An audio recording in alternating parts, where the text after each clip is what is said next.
బయట పంచపక్ష పరమాండాలు తిన్నా, ఇంకా బుఫేలని, ఆల్ యూ కెన్ ఈట్ అని, ఇంకా ఫేమస్ రెస్టారెంట్స్, స్టార్ హోటల్స్ అని ఎన్నిట్లో తిన్నా, మన ఇంట్లో వేడి వేడిగా అలా దోసలు కాల్చుకుని, దాంతో కాస్త మంచినూనె వేసి బాగా కరకరలాడిస్తూ వాటిని తినే రుచయితే ఏ ఒక్క డిష్ కూడా మ్యాచ్ చేయలేదు అస్సలు. అమ్మ తినిపించలేని అన్నం కూడా ఆవకాయ తినిపిస్తుందంటారు.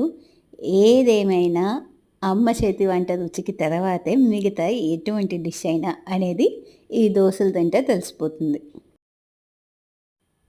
ఇప్పుడైతే దోసలు, ఇడ్లీలు, ఆ పులిసిన పిండి ఇంట్లో పెట్టుకొని తినొద్దండి. ఇది హెల్త్‌కి మంచిది కాదు అని చెప్పి చాలా చాలా వీడియోస్ చూస్తున్నాము.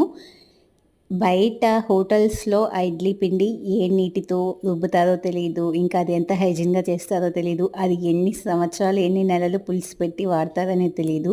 అక్కడ యూజ్ చేసే నాన్ వెజ్ కూడా ఎన్ని నెలలుగా ఫ్రీజ్ చేసి ఉంచారని కూడా తెలీదు. వాటితో కంపేర్ చేస్తే ఇంట్లో పులిసిన పిండి ఎంతో బెటర్ అని అనిపిస్తుంది కదండీ! మరి మీలో ఎంతమందికి ఈ దోసలే బెటరు రెస్టారెంట్ ఫుడ్ కన్నా అనిపిస్తుందో తప్పకుండా కామెంట్ సెక్షన్‌లో తెలియచేయండి. మరి ఛానల్‌కి సబ్స్క్రైబ్ చేసుకోండి.